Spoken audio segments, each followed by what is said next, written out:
Hey guys, how you going? Domo here, and I'm going to talk about this new popularized Aggro Ornn decklist that uses things like sprites and brutalizers to kind of take over the game. Accelerates so early that your opponents can't stop you, and now that the game's slowed down, this might just be the best aggro decklist right now, in my opinion. So I'll talk through the decklist, I'll talk through the problems with this deck, just relating to the meta and my fixes to those problems. And ultimately why I've chosen not to play this decklist at Sydney Regionals. And starting with the chosen champion. I choose Blue Ornn Forge God. This Ornn has Deflect 2, Weapon Master, +1 for each friendly gear. The other option that I would say more people are playing is this Green Ornn. That is 5 cost 1 power, so 1 less mana, but 1 power. When you play me, or when I hold, look at the top 4 cards of your main deck. You may reveal a gear from among them and draw it, then recycle the rest. So that Ornn is obviously very good for holding, because it repeats every time you hold. The problem with that is that this Ornn is significantly better at holding, and this deck really struggles to hold. So even if you want to hold, which you don't ever really on this deck, you're normally going in with sprites that obviously don't have the ability to hold.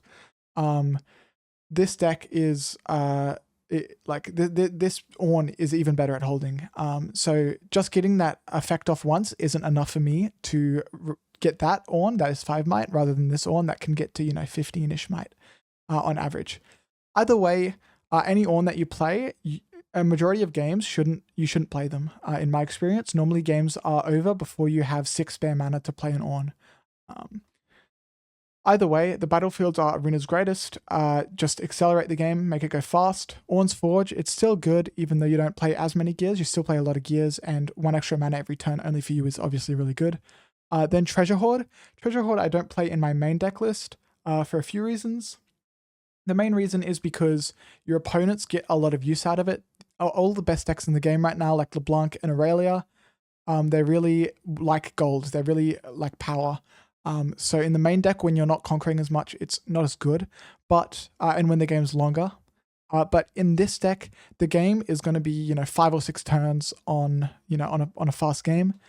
And you get so much value from it early game with Pit Crew, and with not deramping yourself, for the movement, that it is worth it. 7 and 5 is just correct. 3 Discipline and 3 Stupefy. This is kind of the main idea of the deck. Cheat out some wins, go really fast. These cards are really good because they replace themselves. They both have draw 1 on the end. So cheat out some combats that you don't deserve to win, and just win really early. Then 2 Charms. Charm is really good. I kind of slept on it for a bit, but the versatility of it, you can move an enemy to anywhere. So from a battlefield to base, from base to battlefield, from a battlefield to another battlefield, just for 1 and 1. Really strong.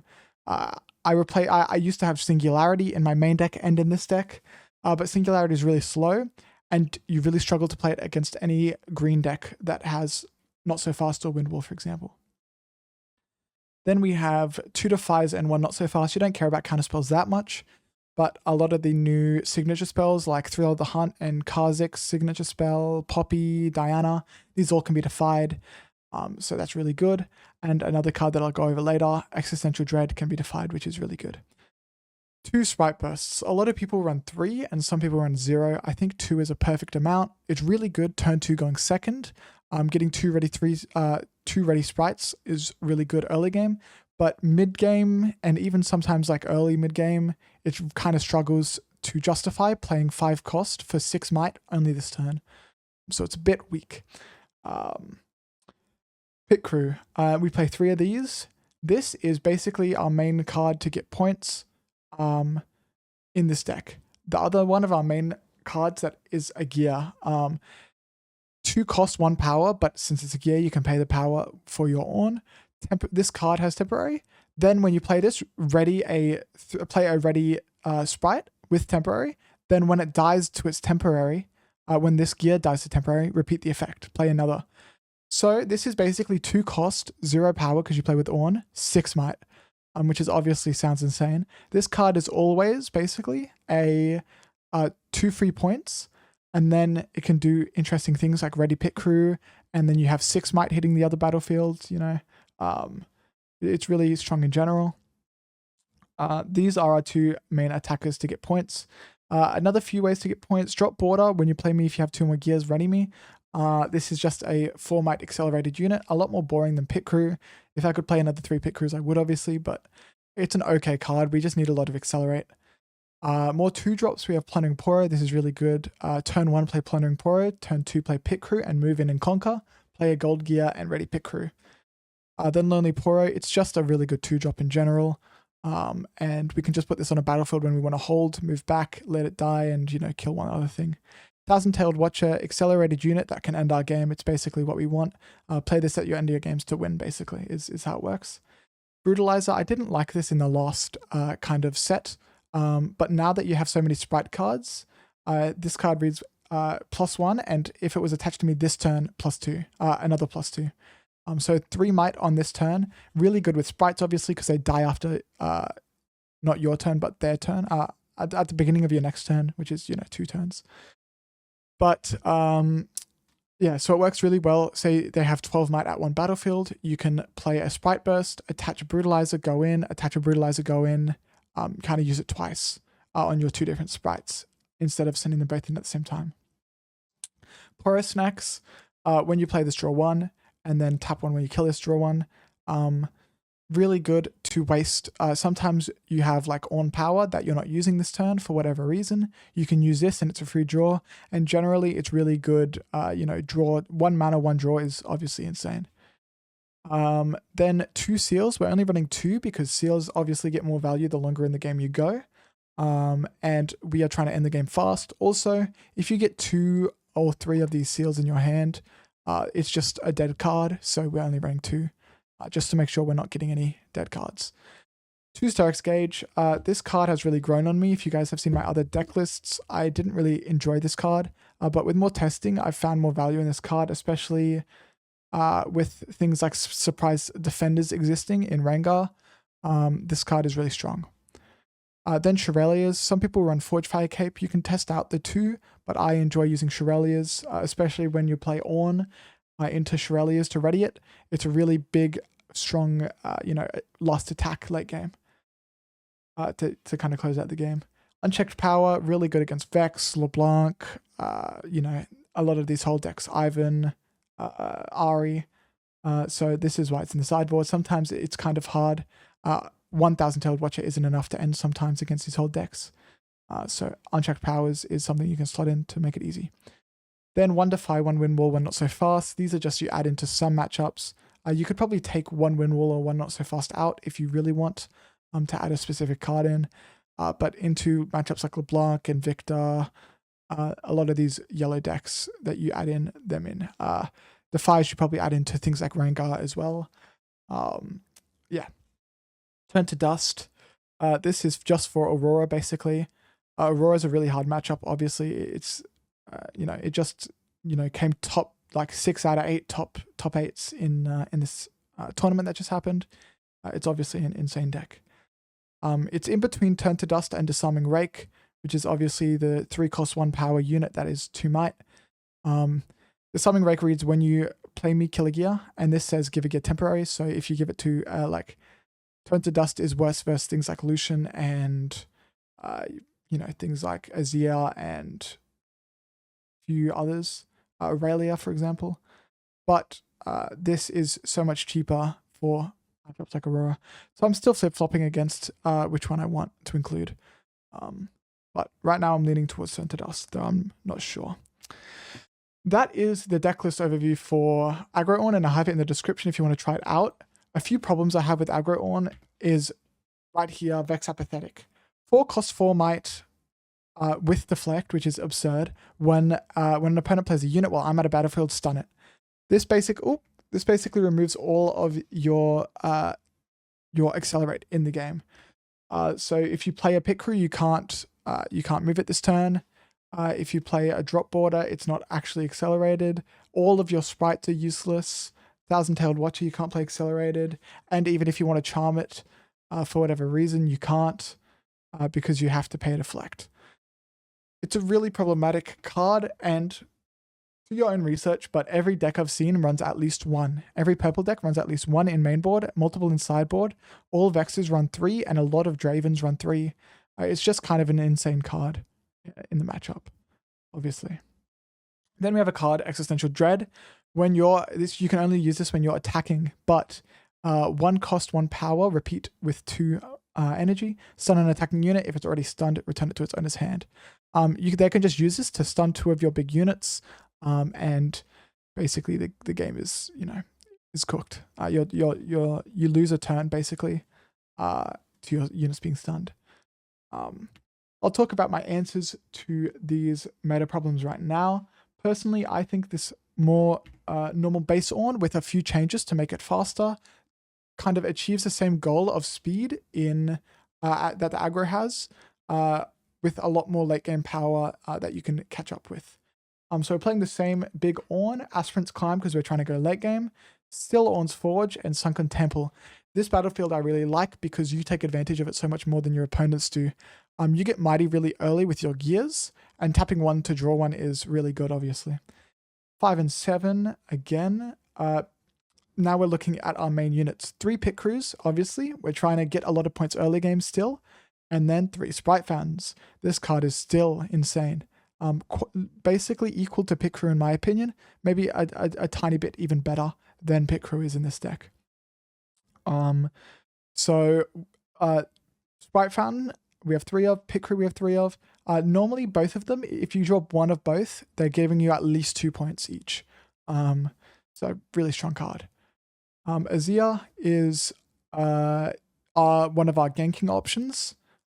Basically 1 green recycle action speed, choose a unit you control, move me to its location and it to mine, and you can steal a gear from the unit you swapped. You can use that only once per turn. So this is a second copy of Ornn as well for consistency. I'll talk about how this deck is very consistent later on. Basically, you're using it to move your Ornns around, give them ganking. For example, if you have a ready Ornn at a battlefield that's held or whatever, you can play an Azir to base, swap them, steal a World Atlas or steal a Sterak, because you want this out of singularity range. For example, this is the main thing you want. The Azir will be at a battlefield, then an already Ornn in base to move up and basically gank over. Then we have our gears. 3 Guardian Angel. Since we're running sprites, you can't run any Zhonya's in this deck. Zhonya's and Sprite is too much anti-synergy.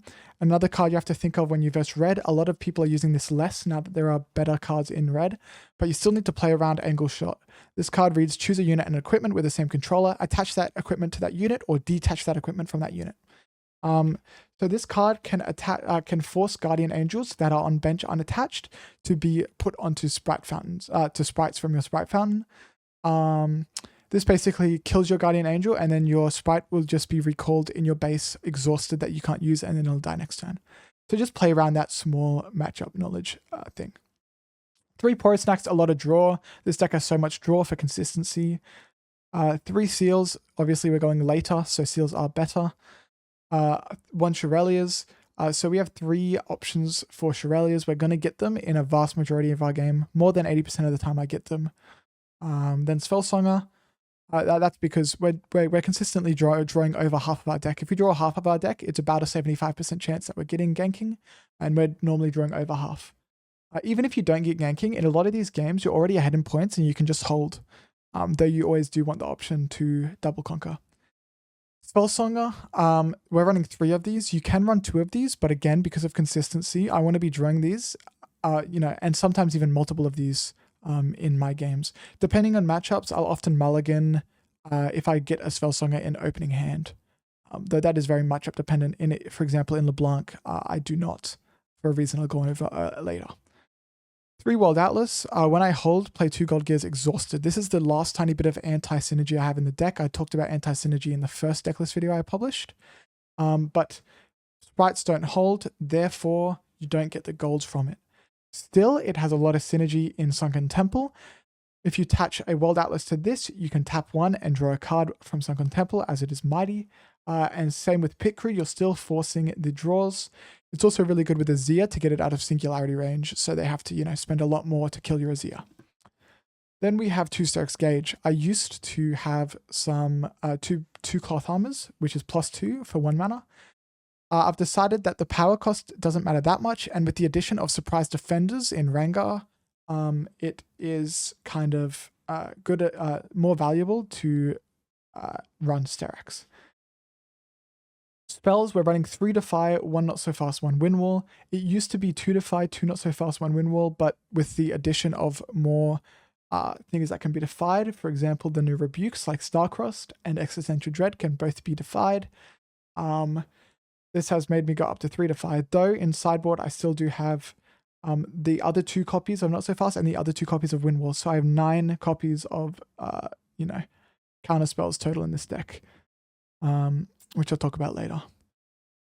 3 Consult the Past and 2 Meditation. We have a lot of draw in this deck like I was talking about before. Tap a seal to hide a card, and it is just draw 2 is really good, obviously. And then Meditation, you always, like most of games against yellow especially, you'll have a pit crew sitting in base, just waiting to be killed by Color of the Week to give your Ornn some defense. And sometimes you have a Sprite doing the same thing. Being able to Meditation on these cards and draw 2 for 2 is really, really good, obviously. Then Charm. Charm is really good, like I talked about before. Its versatility and its strength for its cost is why I ultimately chose it over Singularity. In this format, you really only need to kill one thing, like a Karthus or a Azir or a Victor sitting on base. There's not often multiple things sitting in base that you need to kill. Then we have obviously our extra wind walls and Not So Fasts. A lot of purple decks are running 1 more rebuke in sideboard or 2 more rebukes in sideboard, which against purples I'll often be subbing in more Not So Fasts. And then wind walls into yellow decks like Azir. You can counter their Arise and the Imperial Decree and a few more things. Then we have 2 Unchecked Power. This is for the same reason. Hold decks were really decent against, but this just makes the game unwinnable for them. Then 2 Turn to Dust. This is the same reason. Aurora is a big problem, which I'll talk about later, which I'll talk about actually right now. But the question is Turn to Dust or Disarming Rake, which is better? And that is a question I'm asking you guys. I'm not quite sure yet. As I'm thinking about it more, I'm leaning towards Disarming Rake, but I will have to solidify that. Now I will talk about a few cards. Existential Dread, you read this card and you think, oh, it's a rebuke and it's a existential, and it's obviously stun 2 units. But for Ornn specifically, it isn't that good because you have to pay the repeat cost and you have to hit Ornn twice. The reason that this matters is because if Ornn has a spell song on him, for example, they will have to pay your effect cost twice. If they pay 9 power to put it back to hand, that's fine. Ultimately, I can still defy that. And if I defy that and they pay 9 power, the game is over.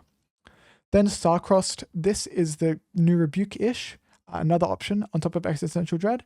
This can also be defied, which is why I've upped my defy count. The Aurora problem is real. This is another matchup. Another reason why I put Unchecked Power in. This can kill Elder Dragons.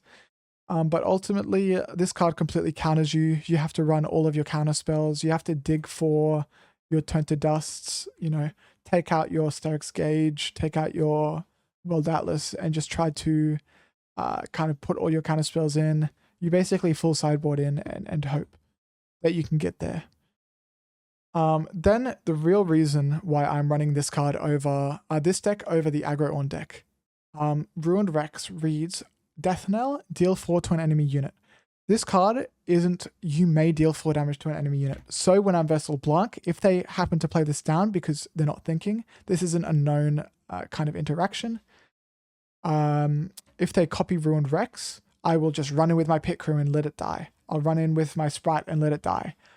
Then when this card dies, they will be forced to target my Ornn. So I will keep all my spell songers, attach them all, try to get as high as a deflect as possible. Then they will just be out of runes.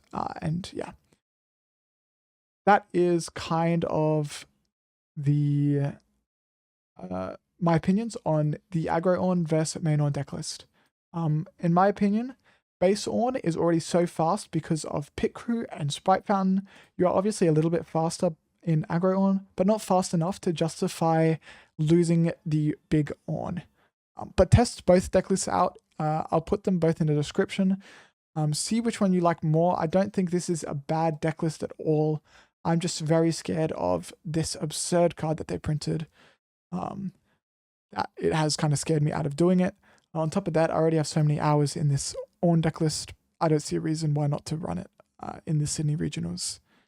But I'll let you guys know how I go. I'll probably post a video on Sydney Regionals. But until then, let me know what content you guys want to know about Ornn. I'll be posting a lot more from now on, especially about matchup dependent things on this base Ornn decklist. Thank you guys for watching, and bye-bye.